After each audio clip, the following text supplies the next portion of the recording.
Recording in progress. Hey, ladies and gentlemen, guess what? It's the Mean Green Nation podcast. Welcome to it. And where's the button?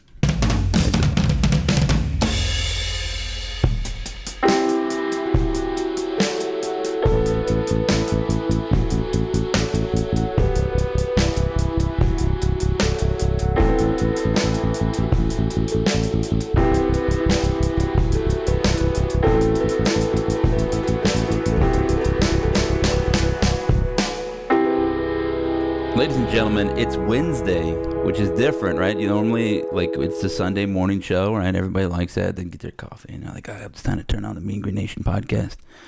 They set their dial, right? You know, you get the little bit of weather report, and then it comes in, and then you hear the dulcet tones of one Aldo Avina and myself, Adam.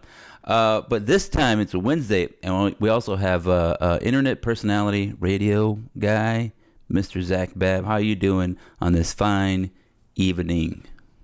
I'm doing great, guys. I mean, internet personality and radio guy is probably the best intro I've ever had for anything I've guest appeared on, so I appreciate it. You're welcome. You know, we only tell the truth here, right? It's a truth-telling operation. That's all it is, right? And also, I gotcha.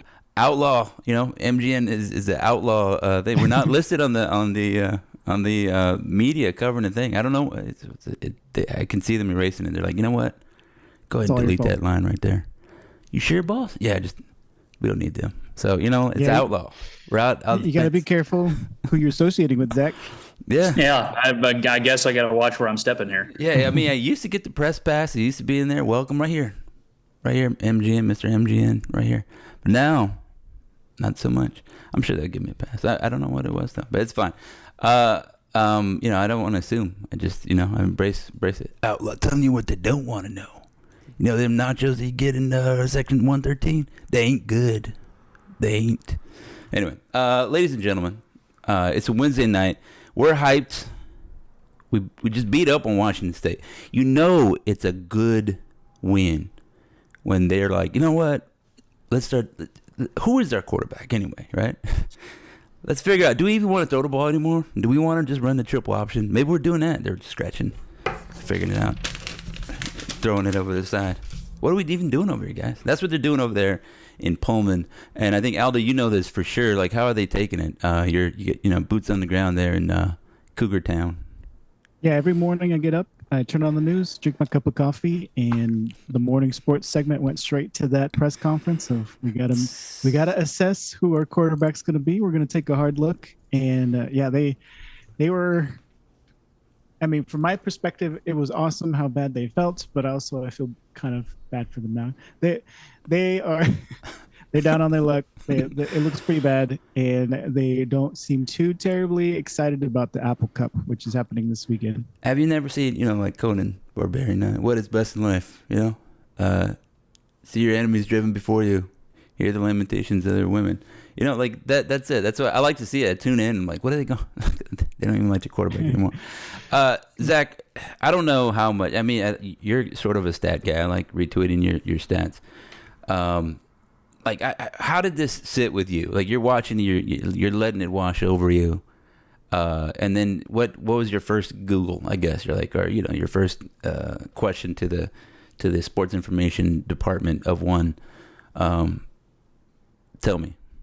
Probably they jumped out on it really before I even got a chance to, because that's just how good our sports information department is. But last time we had a halftime lead of that magnitude, which that was the first question that popped into my head as that game was rolling along, and it was like, okay, you know, you get through the first quarter and things are feeling pretty good, and then the back half of that second quarter happens, and you know, I'm up in Radio 1 in the press box, and it's just like the lid's coming off right now of Washington State, and it was just a sight to behold. And so that was the first thing that I give credit to Reed Romine for this stat. He dug up that it was our biggest halftime lead since Nichols in 2014. I remember that. That was which then Dejan Williams, right? Dejan Williams, yeah. You know what? I have his jersey. I thought about wearing it right now, but then I was like, I gotta squeeze into a football jersey. I don't want to do that. So Nichols was the last time we had a halftime lead that big, and I'm like, well, Nichols is FCS. Where does this rank in the FBS ranks? And so that's when I sent Reed off on a chase to figure out when the last time it was that big over an FBS opponent, and the answer was never. So it was. We got to halftime, and we're doing the radio broadcast, and it's just like. I don't know fully what to think of Washington State in 2025 yet. Maybe we look back on this game in 2 months and they're not doing too good, or maybe they are, who knows. But it was still, for a team, what was left of the Pac-12, to come in and just get dominated in that fashion, felt really good, because it feels like it had been a while since we just chased a good opponent. Really, it probably Arkansas in 2018 was the last time it felt like we just chased a FBS team out of the stadium.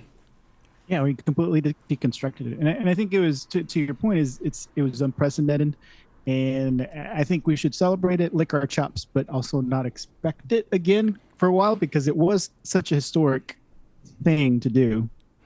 Yeah, so I see two things about it, and I've been one of these guys. You can go back to the archives as I pronounce them, where I said, like, I think we should be scheduling a Cal, a Washington State, Indiana, all the, like, Vanderbilt, all those mid-tier conference teams, you know, that are like, oh yeah, you have a lot of money and you're associated with the cool squads and you're so much better than us, but when you take off the top of the conference, you're just sort of a team, right? And you're just right around there. And, like, I think that top level AAC, top level Sun Belt, top level CUSA, right, back in the day, can beat those teams, right? Like, we beat Indiana, right? Again, Indiana's another one of those programs. They have a lot of money, but then they also don't, right? Not compared to, Ohio State and all those other things. And they, like, if they're top, I guess, like, 30 guys are a little bit better than yours, but after that it gets real thin, right? Especially in the transfer portal era. And I think if your guys can compete, and you can compete, you can play football, like, together, and you can execute a little bit better. It doesn't matter if you have a lot more talent, right? And I think you can pick those off, and those are easy name wins, right? We beat Washington State. Everybody goes, because they think, oh, Washington State of the, was it Mike Price era, the Drew Bledsoe, then, like, they think of those dudes. They're not there right now. It's this kid that they're like, I don't even know if he should be the quarterback here anymore, right? John Mateer's not there. Cam Moore's not there, but they've lent their cachet to that program, and we get to steal it a little bit, right? To say, there you go. Took it, 59 points on you. So, like, that's the good part, right? That I think there's a lot of low-hanging fruit across FBS, right, where you can go steal that. You can go beat a Maryland, I think. Is Maryland ever good? Is Rutgers ever good? Nobody ever thinks about them. You see them on TV, you're like, oh, they play Ohio State all the time. Yeah, but they lose. They lose all the time, and they're struggling. And I think if you have a good squad, this is the part that's hard, right? Because we got whooped by Cal. It's hard to find that timing, but we beat Arkansas. Arkansas was in the same boat. They were ungood, and we went and beat them up. And then they started like, should we fire this coach? Let's fire the the concessions guy. Let's start firing everybody. Just first guy you see, just fire him. You're fired. I'm just a fan. Well, give me your tickets back. You're fired. You didn't cheer hard enough. So, like, they start doing that kind of stuff, and I think it's possible for our level of football program. Yes. Yeah, and it's just along that.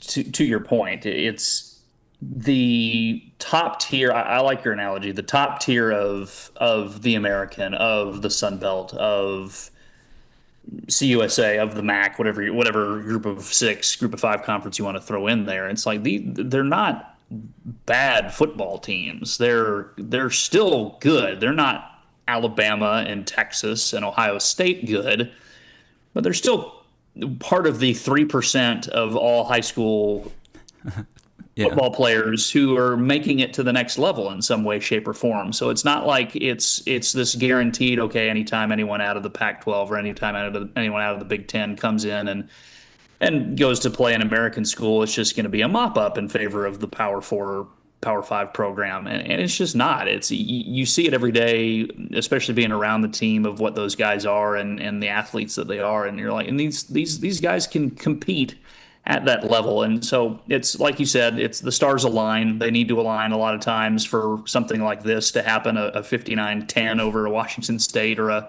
44-17 over in Arkansas. But when it does, it feels really good, especially as, guys like us who we're hanging around the mid majors constantly. Yeah, I'll say that, like, you're right. Both of you guys are right. Like, it's not going to happen all the time. And yes, it needs to line up. And I think you had a perfect storm of, like, year 3 offense for Eric Morris, a very good defensive coordinator, and we'll talk about that, and then experienced guys in that defensive system against a team that, is sort of putting themselves together. They're like, all right, who's going to be our quarterback? They didn't even know who their quarterback was going to be, really.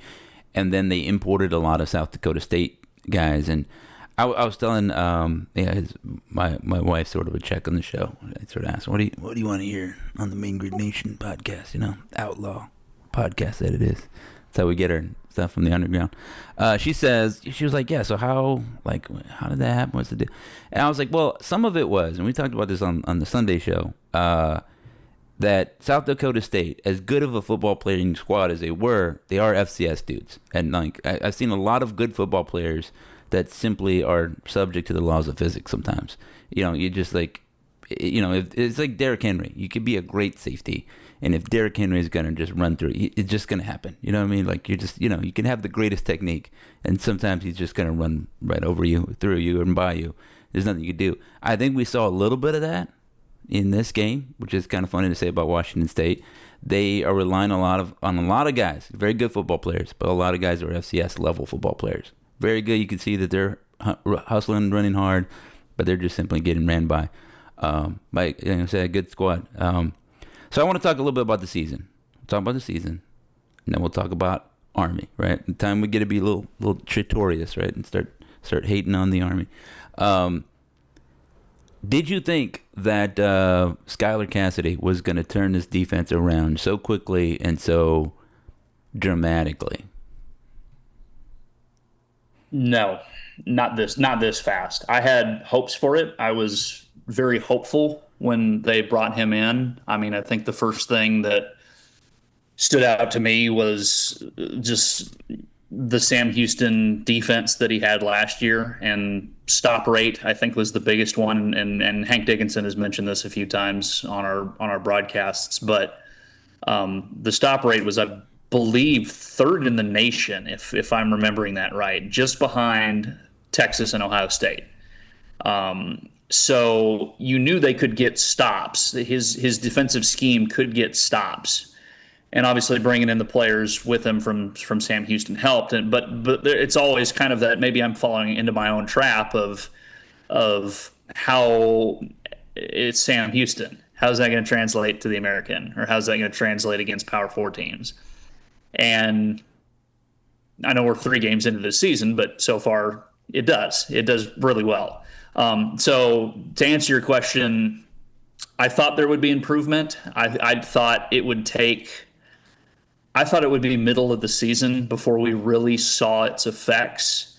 But even then, I don't think I expected it to be a 200+ yard through the first 3 games per game yards allowed difference compared to what it was last year. I didn't think it would happen that fast. And credit Cassidy, because it's been amazing to watch, and we probably beat a dead horse saying this over and over again. If you can even just get an average defense at North Texas, you're going to win a lot of football games just with how Eric Morris runs his offense. And so that's been very fun to see from my perspective. Yeah, that's been the Mean Green Nation podcast's mantra. Let's be average. For years. Aldo, TM, yeah. So yeah, Aldo, because I know you're serving pulled pork tacos to everybody there. You're like, I know you're a sad cougar. Here, have a taco. Now that you've had a couple days to think about it, like, I don't know, you have any new reflections on the defense or anything like that? Any concerns, or how do you feel? I wouldn't say anything about concerns. I think similar to what Zach is talking about is that this turnaround was faster than we expected. I was looking like seasons down the line, year 2, year 3 improvements, right? With this with this level of production that we're seeing from the defense, I'm looking years ahead. I also had concerns with bringing talent. It's same thing applies, right? Sam Houston talent into North Texas as South Dakota State talent into Washington State. But I think the coaching capabilities are higher, and that really helps here. And having those key players that can come in, be disruptive, be those that guy to either make the play, read the play, react, get that coaching in, as well as the scheme on top of that. All of that stuff is coming together. On the other side of that coin is the level of play that we've gone up against. And Washington State looks pretty poor. Like, just watching them on the field, it was not good football. And so, but we took advantage of that, right? We didn't play along with them. We took advantage and we performed better than they did in a huge fashion. And it's cool to be able to see that, because in years past there have been these opportunity games where we just didn't do anything, right? Mississippi State, when they were bad, we had a shot of making some noise. What are some Cal games? A couple times we had a shot when they were bad. We didn't do anything with it, and so we've seen it over and over again. And I think finally we can, we're one of those poor mid majors where, on the national stage, you talk to people about Western Michigan, Central Michigan, Eastern Michigan types of schools where you and I know them because they're fun mid majors, but they're like, that exists. North Texas is on that level, and what we're trying to do is trying to get up to that Memphis, East Carolina, right? Being realistic here is on the national stage, being in that same conversation, and we've been able to do that with the offense, but with the asterisk of you've had such a piss poor defense the past several seasons that it doesn't matter. You can be top 10 in offense during that time, but if you're at the bottom of defense, you're losing those games within last few seconds of the fourth quarter multiple times. So yeah, this is a huge turnaround, faster than expected, but the level of play has been pretty poor, and I think we'll be, not to say that Army is some kind of huge team coming up, but it's a more normal team, so we'll normalize the triple option team is more normal. Well, okay, before we talk about Army, I do want to because I think you guys made some good points, and I want to just support those, but then add on to them. Yes, I was a little surprised, and I didn't think that it was going to be reflected so quickly. But then there is a caveat. It was Lamar, Western Michigan, and a down Washington State team. I think you're right. That Cal, we played at Berkeley. It was 2019, I think it was. Yeah, it was. I was there, and we had, some wide receivers that were breaking in, and they were dropping a lot of passes. I remember that was the year that Seth Luttrell was yeah, we're gonna go vertical more often. So they were chunking it down the field, and we had some drops. We had some opportunities, and it just, it just didn't click. And so yeah, there's a lot of that old cliche, right? Luck is preparation and opportunity, meeting together and shaking hands, whatever. And so we needed, fortunate, it looks great, took care of business, 59-10. You beat Washington State so bad that everybody goes, oh, you guys have something to say, huh? Now you have to do something, right? You snapped, you got everybody's attention. Now what, right? And yes, that is it's difficult and all that, but if you start a football program, that's what you're asking for. You're asking for attention. You literally say, here, pay me money, come look at me. So they're going to look at you, and if you don't do anything with it, then I'm I don't want to pay no money anymore, right? Or the time, attention, all that stuff. So, yeah, you got to take if it's a down team, cool. What I like about it is they beat up a down team. Good teams beat bad teams this way, right? Mediocre teams escape against these teams, right? If we would have still got a little national attention if we won 38-35, right? They're oh, look, North Texas jumped up and beat them, but a lot of it was Washington State giving the ball away, and once they kind of clicked, and you can hear that story, right? You can, you get it, right? But beating them so thoroughly, you're wow, every time North Texas got the ball, 1 play, touchdown, 2 plays, touchdown, 1 play, touchdown. I was I think, Aldo, you said the total plays were the equivalent of the first drive or whatever it was. I forget your stat. Sorry, I messed up your stat. Go back and listen to the show, team. Everybody go listen to the show. Aldo had a great stat, and he said it beautifully, The deep bass, nice little vibrato there. Refusing to say it now, so you go back and watch exactly. It. Yeah, he kind of sung it.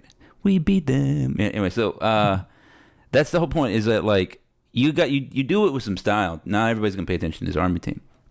So I'll say this last thing about like Skylar Cassidy. What I like about him is that he's not relying on tricks or kind of gimmicks. A lot of it is just being sound, playing sound football, being prepared football, making tackles. We're gonna run some coverages that you've seen before. It's nothing crazy. We don't have a guy doing anything crazy. A lot of it is just prepared. I talked about you watch his Texas high school football high school coaches thing where he says like, yeah, we look to see how you defend. This is basic stuff. How do you do pass protection, and we're going to try to find weaknesses there, right? You like to shade to the field. Okay, we're going to put our best pass rusher, on the one-on-one side and see if you can get a win. And then I think my favorite one is that like we're going to make your running backs stay in, right? We're going to find the way when you check to say, all right, we're going to make a running back stay in and pass protect, and we're going to make him pass protect. Why? Running backs don't want to pass protect. You want to run the ball. I don't know if you guys ever played football and they're like, everyone's been a running back. I didn't sign up because I was like, yeah, I can't wait to like take on a blitzing linebacker through the A-gap. That's why I want to do it. No, I wanted to get the ball and be Emmitt Smith. And you can see that, right? There's Witter just going in and just destroying a guy and then causing it. That's why you do it. So that's the coaching. It's drawing it up and then everybody else is executing. Witter was good last year. He looks great this season. Wisłowski was hit or miss last year, a lot of good, but he looks very amazing this season. And on and on and on, right? We see that. So that's what I like about this team and why I'm excited. So with that, let's talk about the Army. Or at least the cadets from West Point, New York, at least. The football playing ones. Everybody else, I have no opinion on them. So they're a triple option running, a modified triple option running. Solid defense, and they have that same thing, and they won the conference last year with the same model. We'll play a weak schedule, we'll do our thing, and we'll play good defense. And then, suddenly you look up, you're like, how did we lose Army? What happened? They blew out some teams because a lot of teams are like, well, I guess we got to start throwing, and they're trying some stuff. Last week, they beat Kansas State. Same kind of deal. Kansas State didn't take care of opportunities, right? They didn't take advantage of opportunities. They dropped the ball. It was Avery Johnson, not the Louisiana one. Pass the ball to 5-0. Not that one. This guy, long-haired Avery Johnson. He missing some passes. They left some points on the field. Suddenly, you look up. Army has one of those third quarter. We had the ball the entire third quarter drives. You're like, okay, well, we need to score. Army intercepts the ball. Game over. Right? You have to take advantage of your opportunities. And I think this game is going to be less the defense, because I think the defense is going to kind of play this stalemate. I'm pretty confident there. Because, why? Last year, our defense, the very bad, very terrible defense, no good, awful defense that we all, didn't like, played them okay. They only allowed 14 points. Yes, they couldn't get off the field, but one of those involved, again, Bryson Daly led Army offense, them converting a 4th and short where they got it by the hair of their chinny chin chin, like they squeezed it over. So if that defense can do well enough to hold that better offense, I think our offense and our defense, we're just going to be fine. So to me, it comes down to the offense. In 2016, it was a lot of, hand the ball off to our best running back and let him go do some damage, let him make some fine, throw it up, and getting some clutch catches. I think, Aldo, you wrote about that one when it happened. But let's turn to our guest and say, what are your thoughts? Man, I very much agree. I think this is going to be more of a what can the offense do sort of game. The defense, the thing with the defense is I like your point, too, to the fact that even our not so great defense a year ago managed to hold Army to 14 points, the eventual conference champion. But at the same time, it's like so much of playing the triple option comes down to how disciplined can you be. And I think that's something that, if anything, Skylar Cassidy is really upped the ante with, is just the discipline aspect of the defense. So I'm not as concerned about that as the offense. And will the offense have enough time to do what it needs to do? Because what you I guess in that sense, yes, I am slightly concerned defensively, because I just don't want another 19 play 14 and a half minute drive that ends in a touchdown or something. But if you can get off the field more than you did last year and just take care of business with what you're used to from an offensive standpoint, that's where I'm a little more concerned about what's going to happen, because I think this is like you said, it's the first. This feels like the first, even though it's not a normal, quote unquote, normal team in something that's running a triple option.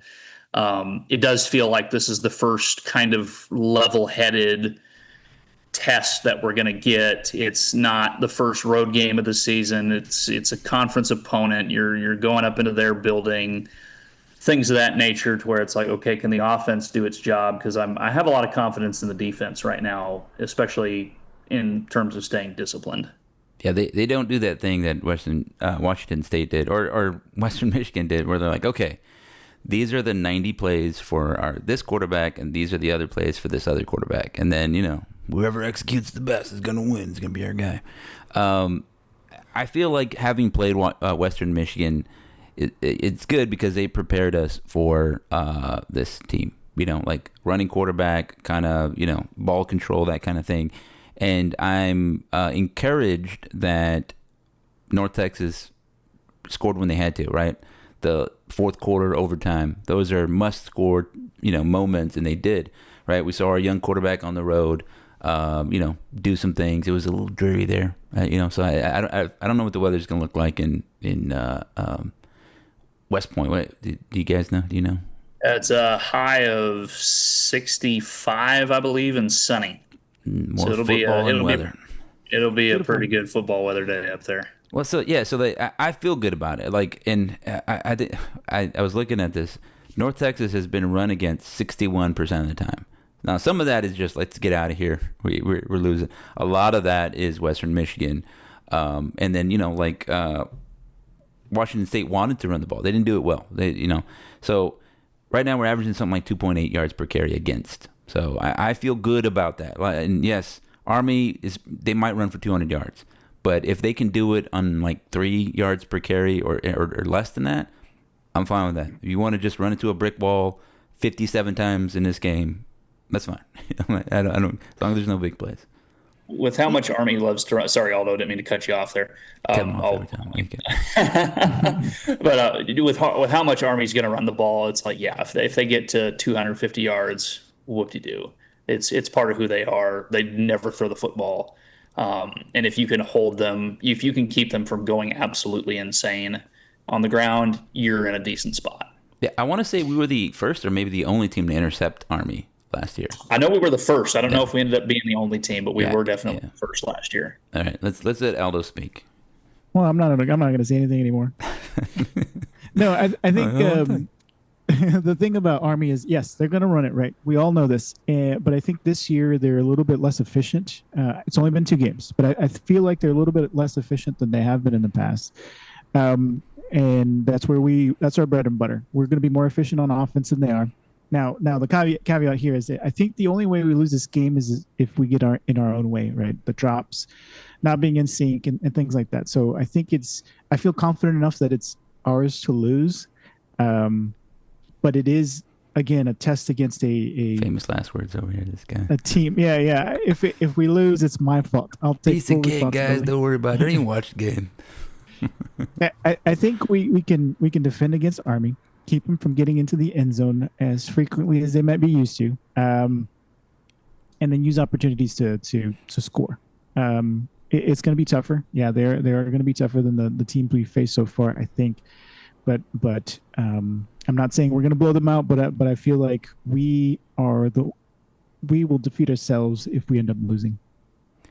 So I know, like I said, I think let me reorient myself. I started 4 sentences there. I like to do that.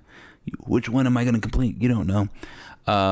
So I think that it's fun for defensive coordinators to think up the option, right? I think that's because they see this every week and they kind of do that. And then this is like, they're like, okay, let me see, I can, how would I defend it? I think they like to do it. And this is the part of the fun.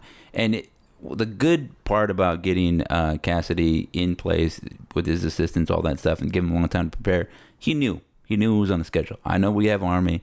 I know we got Navy in this league. I'm gonna have to defend that. And then you get like Rice in there with like a spread sort of triple option looking thing, and then you're like, okay. And that just reminds me that I thought that Eric Morris made a mistake when he first got here. He already had an idea. I'm gonna get this guy, and we're gonna do this 3 high look because, Iowa State is real good at defending me. He didn't look at what this league has. We have a lot of running. There was Tulane likes to run at you, right? Especially under was it Summerall? Memphis is sort of a power run kind of team. They have a lot of different things, but they like to run the ball and they emphasize it. USF, same kind of deal. I think the only team that wasn't like that, even FAU was a little bit like that. They had Tom Herman for a little bit. He was a little bit running quarterback stuff, and they've gone more air raid, but that's the only other team that's doing air raid type stuff. UTSA has had a powerful running back, including a running back that's gone to he's leveled up and plays elsewhere. Coming into this league, if you think like, hey, what do I need to defend the teams in this league, which I think should be everybody's first priority, I don't think it was a 3 high look. Like, yeah, you can do that, but that developed in the Big 12, which is a lot more spread, a lot more air raid, throw the ball around kind of thing. It's not the AAC, which is a little bit different. And so I think he corrected that mistake, and I think we're better prepared for this league. Those are my hot sports opinions. I don't know. Let me mark this off here. I think this is prediction time for this Army game. I forget what I said. I think I said we'd win, but I said that before the season, and I do not remember Aldo's prediction. So you're gonna have to. I had a loss. Yeah, I think you had a loss. You're like, Army, I love America. We're not losing to the United States. So, what do you have now? Let me write down your predictions. I have it here. I think I'm flipping. I'm thinking it's a win here. Where's your convictions, Dad? This guy. Flip flopper. Aldo says a win. Give me a score. Oh, geez. Yeah, they play for points on there. That's how they play. I don't know if you ever seen a football game. 20. I'm doing the weird bit. We win 35-23. Now, who's we? Is this Army, the United States of America? Good old US of A. All right, what did you say, 39-28? What is that? 35-23. 35-23. This guy. Just want to have people right. I said a little bit. I was being a little weird. I said 24-15. And I think, I wrote in the preview 24-17. And I like I said, I think it's silly to predict the stuff before the season, but also that's what the people want, right? So we give the people what they want. And I think there's a lot of ball control. I don't think that Army's as efficient, like you said. They lost to Tarleton at home. Bryson Daly was such a good quarterback, especially for them. He did a lot of stuff. He ran a lot of, he got a lot of tough yards. And now while they did that against Kansas State, I don't know that translates, but it's, again, they remind me of a boxer, right? They're finding little punches. They're moving their head and getting a little punch in. You're like, well, okay, that's not a knockout blow. It wasn't, but it won them points, right? It's like, they got on 3rd and 3, they run for 2 yards. You're like, okay, good, I got them. No, you didn't, because they know how to run for a yard. They can always run for a yard. They find a way, and they just kind of fall there, and you're just like, how have they had the ball for 15 minutes? What is going on here? That's how. Yeah, and giving him 23 points that's 5 scoring opportunities, right, that they've converted, which seems like a lot, and I kind of want to retract what I said, but I'm going to stick with that, right? I think it might be lower than that. But yeah, they move the ball. They get a lot of yards rushing, right? One of the highest in the league because they run it a lot, and they'll pass a little bit. So they'll move the ball on us, but I think we'll be good enough to stop them from getting into the end zone and forcing those field goals. All right. Okay. This guy. Weird. I'm writing it down, 23, and I'm putting question marks after it. All right, Mr. Babb, what is your hot sports prediction? Man, I think it's going to be low scoring. I think just the nature of Army is going to take away drives that would normally be there. I trust the defense, though. I know it's 3 games in, and we still have a lot of football to play, but I'm high on this defense. Give me North Texas by a score of 23-10. 23-10. That's 3 Cali and Guma field goals. What? 23. What? I'm starting Get not to your like you own guys, number. but I don't know what I'm saying. Breaking news. Let me do that. 2310. Oh, perfect, sweet. The judges, we're prejudging, the precogs maybe, if you will. We say win 35-23. Aldo 24-15. Your host, and then our guest 23-10 with 3 field goals. Look at this, 3 field goals. That's the big one there. That's my biggest HSO of this game is Guma goes off. All right. That's it. He's gonna do it. He saw Aubrey for the Cowboys. Says, I can do that, coach. I can I can fire them off. When did you first hear? Sorry, I started playing music over there. When did you first hear that Drew Mestemaker was good? Like you were like seriously good, not just like he's pretty good, but like, hey, this guy. Go ahead, Aldo. Oh, I think that was a question to Zach specifically. Oh, was that to me Yeah. specifically? Yeah. Okay. Through the grapevine. Yeah, I mean, because you're Did I hear closer that to it. Yeah, Mestemaker you're was closer good? to it. You walk on the field and you hear the people talking. So, I mean, we hear it when we hear it. I'll give you my answer. I heard it, because been doing this a little bit, and people tell me this guy's pretty good. But I was on the field, and I was like, all right, dude. I asked one of the coaches, like, how good is he really? And they're like, he's good. He's real good. I have no worries about him. He's very awesome. Like he's smart. All the things that everybody quotes now and like says. He has good head and shoulders. He's smart. He can absorb a lot of information. He has all the tools. And he's unafraid, right? All that good stuff. So I first heard that right before the bowl game, but like the whispers of it came before. But I heard it like from the coaches saying, "Yeah, he's good. Have no worries." So For me, it was, I guess, really kind of right before the bowl game last year. Because part of it too is I spent all of last year in our studio bunkers across campus, so I wasn't around the team. I was around the team, but we got to game day, and then I wasn't. I was sitting in a closet at KNTU, operating the board, and so I guess it was kind of in the lead up to the bowl game after it was said that Chandler Morris was in the portal, and it kind of started to creep up. Dave Barnett would hear some things and tell me, Hank Dickinson would hear some things and tell me of this kid who's we got coming up the pipe here who hasn't started a game since 9th grade B team. But like you said, good head on his shoulders. And then of course the bowl game and the iconic still image of him just yucking after that touchdown run. That was just like, okay, if this kid, the thing that struck me the most was just how he played in that bowl game. Not necessarily just from a stats perspective, but he just played his heart out. He had his opportunity and he took it. And then give him credit throughout spring camp and fall camp this year. He had his opportunity and took it and has continued to run with it. So I'm to answer your question, it was right around the bowl game, but yeah, it's just he's impressed me so much for a kid of that age. there's a little theme there, making the most of your opportunities. So like I'm never real surprised that air raid quarterbacks can be good, and like for a long time, and I've been a fan of this kind of offense when it was like the quirky offense. Like everybody knows that you run this way, and look at this guy, 5 wide receivers out there, they're crazy. I liked it because it was crazy. In the same way I like watching triple option offenses. I liked what's his name, Johnson, the when he coached Georgia Tech and he was at Navy, all those guys.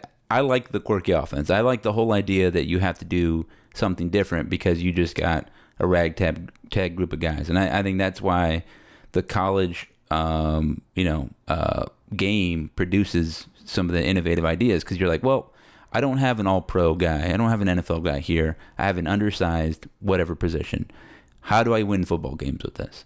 And so I've been a fan of that, and I think a lot of what happens is that they're very good teachers of the game, right? Because they can install the offense quickly, but there's a lot of work in getting rid of things like ego. We said it on the show before.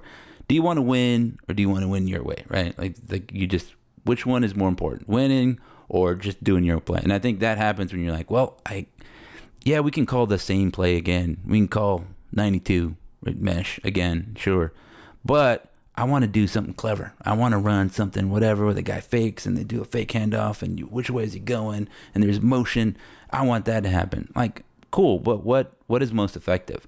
And I find like the air raid guys and the QBs, they've evolved, but they're like, let's just do what's effective. And so they'll throw out a play if it's not working, because they're like, we're only going to have this many plays because this many plays is the number of plays that we can teach, that people can absorb, and that kind of stuff.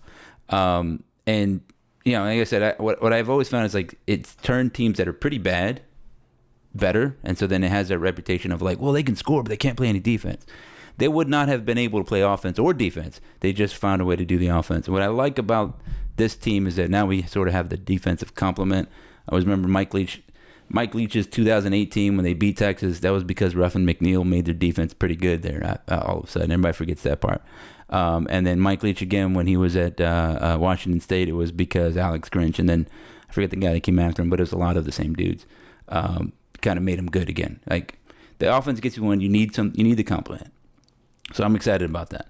And so I wasn't too surprised that Drew Mestemaker kind of made a splash, because they know who can succeed in this thing. And I'm a big fan of Eric Morse's quarterback divining route, I guess. Yeah, hey, that guy. The guy there sitting on the bench. You're like, what? All 800 who have passed through his that guy vision at some point. All right, so we're coming to the point in the show where people are like, oh, yeah, there's some more left. I haven't been able to finish it, and I'm going to jump off the kids. So we're not going to talk a lot more football. We might mix it in there. But I want to talk a little bit about you, Mr. Babb. Who are you, and how did you come to be? I guess. Man, you want what version of this do you want? The 3-hour version, or you want the 5-minute one? Yeah, I mean, you take it wherever you want. Because I know you like. So how did you get the like to be in the position you are on the radio team, and then take me through a little bit of your history there. So I guess I'll keep it short and then expand a bit in the UNT portion. So grew up in Houston. Knew from a very early age that I wanted to get into sports broadcasting. Took one of those aptitude, whatever they're called, tests of let's punch in, what do you want to do with your life, and we'll spit out a school for you to look at. And so I took one of those, and I'm punching in sports broadcasting left and right. And so it throws out one of the schools it throws at me, in addition to the Missouris and the Syracuses, is North Texas. And I'm like, no. Where the hell is North Texas? I had never heard of it until probably my junior year of high school. And so I went up and visited and enjoyed it. I think it was my senior year of high school. Actually ended up doing 2 years at a community college down in Houston instead. But then when, the cycle repeated itself, I looked up at North Texas again, and I'm like, this is too good to be true. The number of people it's pushed out and has produced and created, and it's this giant cycle of big names that have come out of there. And so I decided to go to North Texas for my junior, senior, and super senior years, as it ended up being, and graduated in December 2017 with a degree in broadcasting. And then just kind of stuck around. I worked for iHeartMedia in Dallas for 4.5 years, but at that time, the budget opened up a little bit in the radio world at UNT, to where they were looking for a sideline reporter. And so I was a sideline reporter for 3 seasons and some change, minus 2020, because there were no such thing as sideline reporters during the pandemic. So 18, 19, and 21 was a sideline reporter, and then moved into the studio for 22, 23, 24. And then now this year, they've really kind of evolved it even more. And now I'm still in the studio, but I'm on site now with Hank and Dave. I'm not holed up in a closet across campus anymore. So that's kind of the brief version of how I got to where I was just, or got to where I am, it was kind of a happenstance stumbling upon UNT, and probably one of the best happenstances I've ever had in my life, because I fell in love with Denton, and I fell in love with the Mean Green and North Texas, and it became another home for me. And it was just, it's been awesome, because even when I temporarily left, I mean, I was still, doing the women's basketball play-by-play on the radio for the last 6 years, and then thought my UNT time was done and walked away for a little bit, and then got a call at the beginning of August and says, "Hey, you're not done yet. Let's keep doing this if we can make it work." And they made it work, and I just love it. I absolutely love it. I like the idea of them thinking like, okay, he's done his time. We can let him out of that closet over there, and they open the door and you kind of crawl out. I can see the It's game. so bright outside. Yeah. Come on here, Zach. Have a drink of water. You did a good job. He's a good one. All right, so I looked up you know what, I didn't double check it because I looked it up before. The women's team plays in Illinois this year. Is that Yes, yeah. at Illinois. Yeah, at Big Ten country. So yeah, I think I'm gonna do a road trip to that. I think that's gonna be the plan. It's in Champaign. It's not far for me. MGN HQ being in St. Louis, as I've mentioned before. So yeah, I'm gonna do that. That sounds. Where's like for the women's basketball play-by-play? Where's like the furthest? Do you have any stories from that? Like I always enjoy play-by-play. Man, I've got so many stories from being on the road. Some I probably can tell, and some I can't. Yeah, but tell the sitting around a coffee cup kind of thing, and not the ones Yeah. where you're sitting around holding the beer, because you're like, yeah, let me tell you about. Yeah. Let me tell you about the furthest we have ever traveled. Well, I mean, the first road trip I ever did was technically a 4-game road swing out to Hawaii. So we flew out to Los Angeles, hopped off the plane, drove up to Bakersfield, played Cal State Bakersfield on their blue monstrosity of a court that they have. Look it up if you haven't. It's quite hideous. Played Bakersfield, hopped on a plane at LAX again, and then went and played a tournament in Hawaii. So that's, in terms of raw distance, that's the farthest I've ever been. We played Hawaii, Texas, and NC State on the island in my part of my first ever road trip after I got the job. Went up to Oregon, Eugene last year. That was a fun trip. Did a 2-game swing in DC a couple times. Okay, I can pull back the curtain on this. I can tell a story from DC, because if you've kept an eye on me, I filled in occasionally on men's basketball calls. Usually if there was it usually always came down to a bowl conflict. So if Hank and Dave had to go call the bowl game, they'd send me with men's basketball to do their call. And we go up, we're playing in the men's basketball. This is Grant's last year, I believe. We're playing in the Basketball Hall of Fame Classic Tournament, whatever it is called, up in Springfield, Missouri, against UMass. And Basketball Hall of Fame's there, so the team, we all go check out the Hall of Fame. It's awesome experience. Come back and head to the Mass Mutual Center, where we're playing UMass. Beat UMass thanks to some late Tyler Perry threes and a nice block by Abu Usman. And then what we're supposed to do is fly to Charlotte. I get on a plane in Charlotte and then go up to DC to catch up with women's basketball for 2 games we had there, one against Howard, one against Georgetown. Well, we get to the airport, and the team, we were all going to fly together to Charlotte. The team goes from Charlotte back to DFW, and then I go up to DC. Well, the flight's canceled. And this was so wedged together that there's no downtime. It's men's basketball played, and 1 off day for travel, and then the next 2 days are women's basketball games, pretty much. The first DC game is literally 48 hours after the men's game. And so I'm like, well, this is not good, because we're like a noon tip against Howard, and I can't go from here to Charlotte to DC, rendezvous with the team by noon the next day. So I'm like, what are we doing here? And this is the night of the 2021 21 or 22, 20, maybe it's 22, 22 Frisco Bowl, whatever one was against Boise State. Yeah, I think that's when Aldo went to that Jared Mosley stole his picture from, right? Yeah. So he's having That's the one. yeah. At least do a fiver, Jared. Something. keep going. So, so, so what ends up happening is it's 11 p.m. Eastern time. I'm exhausted and I'm trying to get to DC in time to call this game against Howard the next day. And so I'm like, at this point, I'm like, screw it. I'm not gonna. I can't. It's 11 p.m. Can't get a hold of anyone at Learfield because they're all asleep.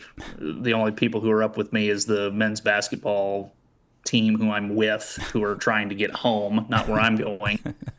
So I just wandered over to the car rental section of the airport at Springfield, Missouri, and I'm just like, how much is it for me to rent a car to drive to DC tonight and drop off the car in DC and someone else can come get it.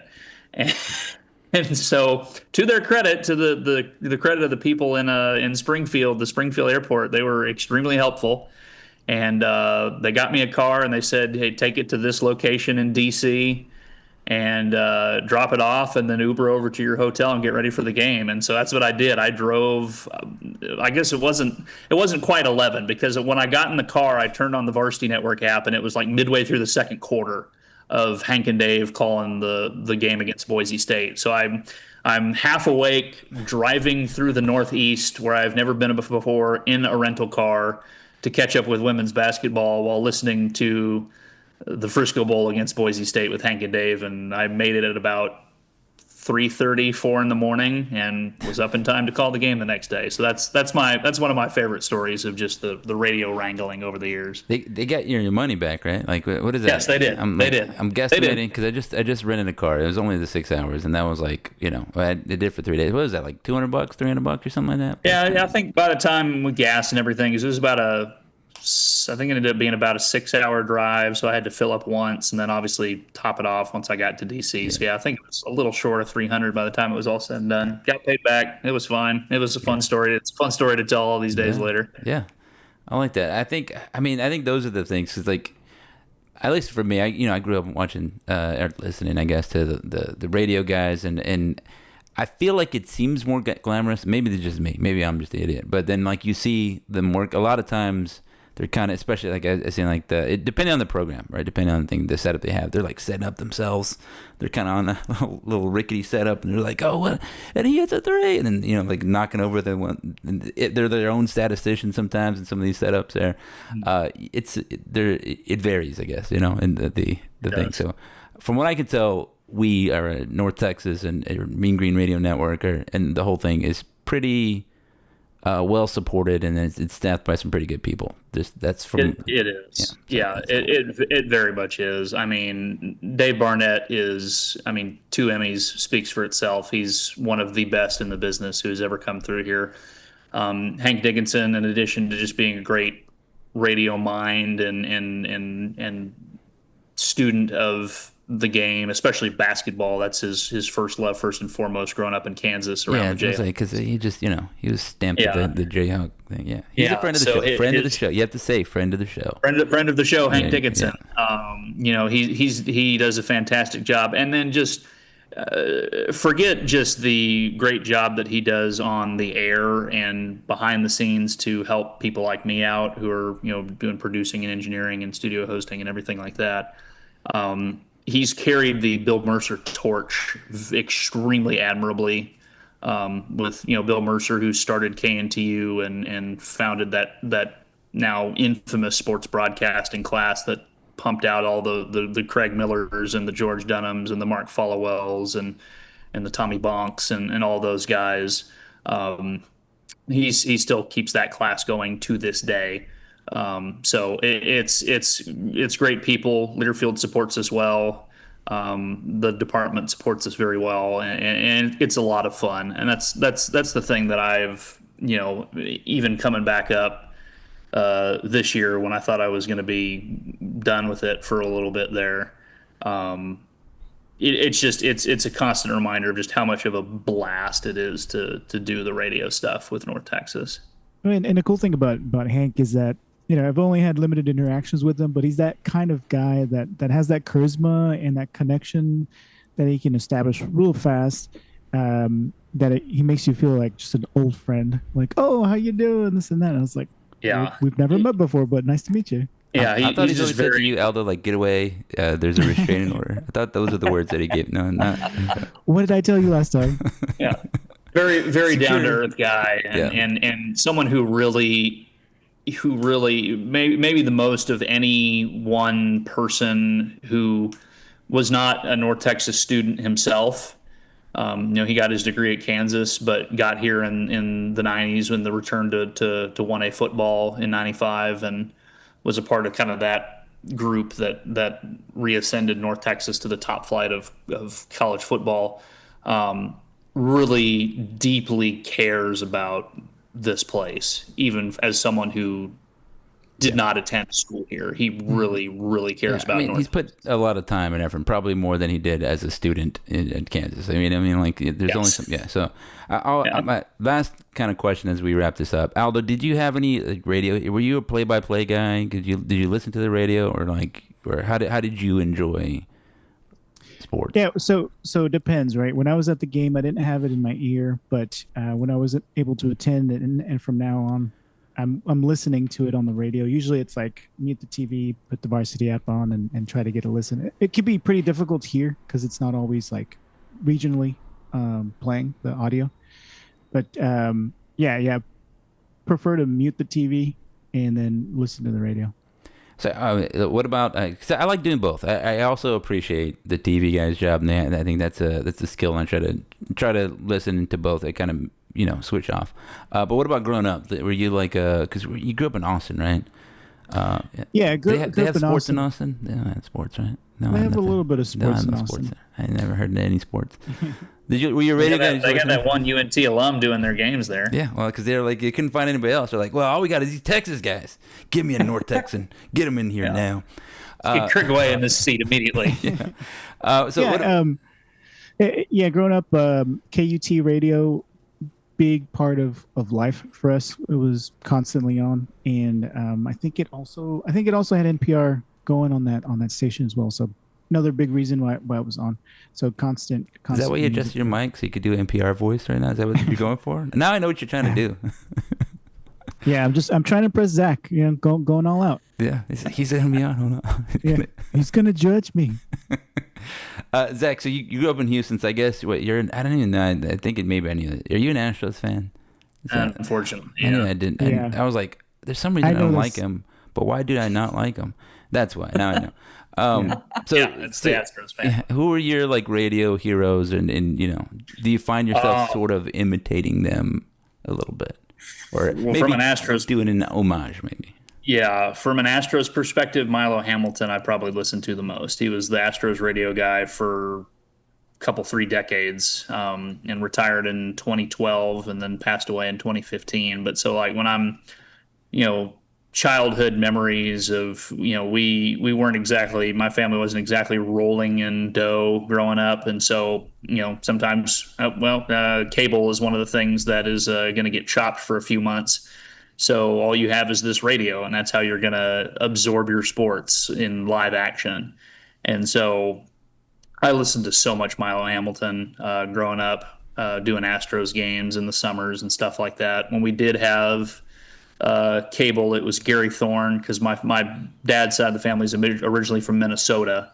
So we're big hockey fans as a result. And so NHL on ESPN was huge, and Gary Thorne and Bill Clement doing those games was big.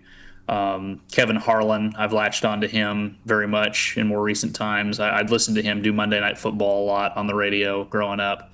So those are probably the big 3 of my influences. I'd say in the radio world is Milo Hamilton with the Astros, Gary Thorne in NHL and ESPN, and then Kevin Harlan doing the Monday Night Football games on the radio.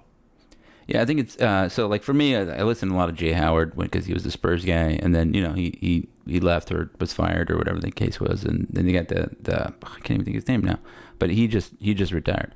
And then what's his name, Brad Sham, listening to the Cowboys games because like the Cowboys would be playing and we'd be leaving from church, and so we're like listening to the game so we can get home. So there's a lot of radio, and then so it's funny because I listened to the game this week, right? I didn't watch the game because what I found myself doing now that I'm an adult with responsibilities is doing things on Sundays, and so I'm not watching the game, and I was listening to it on Sirius, whatever, and nobody gets it because my kids, they don't listen. My wife doesn't. She's not enough.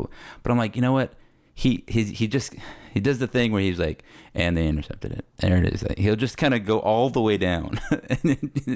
It's funny because I remember, like, I feel like I listened to him broadcast a lot of terrible Cowboys football team, like the Dave Campo years, and so like there was a lot of, oh, here it goes again, and another Dallas Cowboys turn.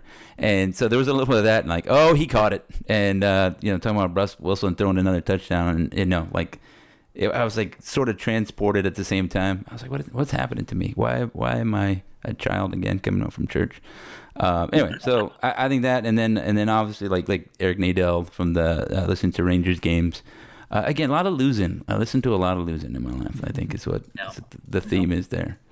But yeah, that's cool. I think I don't know. Maybe I'm gonna try to be a radio play-by-play guy. And I think it's a little bit of a dying medium. I mean, it sort of is because you made the point like you kind of don't watch cable TV, so you listen to the radio. It used to be that hey, if you had money, you had a radio, right? That was like we're obviously talking about in the 20s and 30s and stuff, but it all happens that way. It used to be that you were rich if you had a computer. Now you're just like, well, yeah, everybody has a fancy computer in their hand. It's $1,500 right there, right? Just flip it around. It's no big deal. It's funny how technology works that way. Art too, right? It's not just about like repeating what's going on screen. It's instantly talking about what's happening on the field, making it digestible and what people care about, and also bringing that emotion that play-by-play person has. It's not just a drive. It definitely is. Me and my brother used to my brother had to go, I don't know, to the other room to finish his homework or something, and I was like watching the rest of the game. We'd sort of do that, or if I had to be in the other room, we'd do like a play-by-play thing. We'd mute the TV, and I was to tell him, I was like, okay, Tim Duncan has the ball, we've got it, and he's gonna, and it's, we do the whole thing, and so we were the play-by-play guys for each other, and like that. I mean, that's what I'm saying. Like we appreciated that skill because there is a skill, and just that whole thing, you can carry somebody, and you hear the emotion in the voice, and they describe it. I've heard terrible play-by-play stuff, and I think the worst I've heard is the Rice guy doing the women's soccer. That was terrible, and I don't know. There's a lot of terrible broadcasting out there, so I appreciate the ones that are not terrible. So there you go. So we have you on the show, Zach. Because you're not terrible. There you go. Glad I passed the test. He didn't say you're not good, or he didn't say you're good. He said you're not terrible. Yeah. I'll take that. That's fine. When he puts out a restraining order on Aldo, that's when you know he's reached that level. It's like, sorry, Aldo, you're not allowed in here. Every time. God, they did it again. Just crushing another one off the list. So I think we've sort of covered the major things. I guess I don't know, I'm going to try to go to see that one. I was looking at the schedule. I don't see the men's basketball team going anywhere fun. I try to find at least one to go to, and I just so happen to see the women's basketball one, so I'm excited about that one in Illinois. Oregon State, November 12th. Yeah, are you going to go to that? You going to do it? I think I am. I think I'm going to take the time off and go watch it. Yeah, there you go. Look at this guy. Pacific Northwest, beautiful place. Yeah, it is. It's a Wednesday. It's so awkward. And it's about a 5-hour drive. It's awkward. God forbid you have to live your life a little bit. If it was Zach, he's like, give me that rental car now because I got to make a game in DC. Doesn't matter how far, I'm there. Because they pay me to do it. Yeah, he was getting his Nikes and tightening them up, and he's getting ready to jog out there. Like, I'll make it. You just watch it on stream and broadcast it. Yeah, I like that. So hold on. I mean, last quick. What do you think about those remote broadcast things, like the setups where they got everybody kind of does it. I feel like it. I'll give you my opinion before you say yours. I feel like it steals a little bit from the thing. I want the announcer to tell me what it's like being there. I want the feeling to be like he's calling me up as like a correspondence and like, dude, it's crazy here, and he's going down and like describe to me all of the stuff happening. But if you're sitting by watching the TV with me, basically, then I'm missing a crucial portion of it. I get why they have them, but I do not like them. I think it removes a very big element of the art form of broadcasting, so to speak. Because you're right, it's you lose it's the closest I can equate to, and I'm nowhere near a athlete or ever will be. Let's just get that out of the way. It's the closest thing I can equate, though, to, in my mind, as someone who never had a shot to play collegiately or professionally, to get absorbed in the game itself, because it's the same thing like with the players, and they mention feeding off the energy of a building and the fans and stuff like that. It's like, yeah, obviously no one's here to sit and watch the radio guy call the game. No one's doing that. But at the same time, you still feel that energy in a place, and you still feel, you got the coaches sitting right next to you, and the players are going nuts 10 feet in front of you, and stuff like that. And it adds an extra element to it that you just don't get on a screen. And it can still be great. And I get it. I've done them before. I've done games via, studio calls. But yeah, you really have to, it takes away part of the major element. And if I can do them not on a monitor, I will 10 times out of 10 pick doing them in person. Last question is, are you a we guy? Do you say we are down by, or do you say like North Texas? I'm not a we guy. Yeah. I say North Texas. Yeah. That's another hill I'll die on. Another HSO for the day is I'm not we. I'm not out there. I'm just the broadcaster. Yeah, there's a lot of that, because I think I asked Hank, and he also said he's not a we guy, because I think we were talking to another guy, and he was like, yeah, we have a good defense. I was like, we? Yeah. The thing is, I understand it, because I feel like we were just talking, like Hank has I think he has all the skins on the wall to say we, but he doesn't, right? Because like I think there's a professional sort of separation there. So yeah.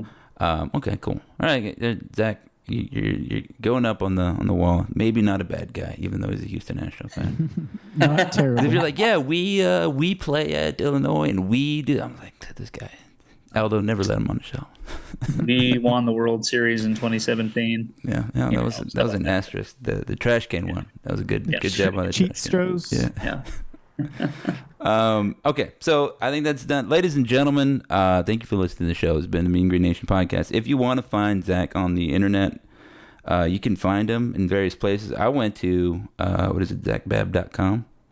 I was looking at that. It says freelance voice and broadcaster. It's got a nice little headshot there. See, look at that. Yeah, there you go. There's me. My floating head on a website. Yeah, look at him there. He's about to say, we had a turnover there. I think that's what he was going to say. What did we do? So, yeah, like you freelance voice work. Have you done any of those things? Any of those you want to? Yeah, anything that can keep my voice occupied, I enjoy it. So it comes in waves. But if you ever need a random voiceover for some random project on a random afternoon, give me a call. I'll do it. Sweet. Yeah. So that's how you can find them there. Give them some work. Have them do some work for you guys. I don't know. You want to list your socials or anything like that? Here, now's your chance. If you wanna follow me on Twitter, X, whatever we're calling it these days, it's at Zac Babb, ZACBABB. 95% of what I tweet is Mean Green related jargon and stats and stuff like that. Whatever interesting factoids happen to float across my brain or are put in front of me by people in the communications department. So that's probably the best way to keep up with the Mean Green side of me. Yeah, I imagine that people listening to the Mean Green Nation podcast would be interested in that aspect. So I think it works out. All right, ladies and gentlemen, this has been the Mean Green Nation podcast, the Wednesday edition, a little special one because everybody's hype. We're excited about the Army. Special edition. Yeah, special. Do we got a? Yeah, I got more broadcasts. Special edition. You can hear the crowd. I don't think y'all can hear the crowd. I can hear the crowd. They only talk to me. They're cheering for you guys. Have no fear. All right. Quiet down, guys. All right. So, Mean Green Nation podcast. Subscribe to the show on Substack. That's the best way. It's also on YouTube. We really do it for like the subset of users and listeners that really wanted it and like it. But if more of you are liking and subscribing, smashing buttons or whatever the kids do nowadays, we'll put more time and effort into it, right? I think we sort of do, but I'm just a note for you guys, et cetera, so forth. See you guys on Saturday, when I'm going to be tweeting or X posting. What do we call that? Like you said, I don't know. I call it Twitter because tweeting. Twitter's mama called it Twitter. I'm gonna call it Twitter. And there you go. Go Mean Green. Go Mean Green. Recording stopped.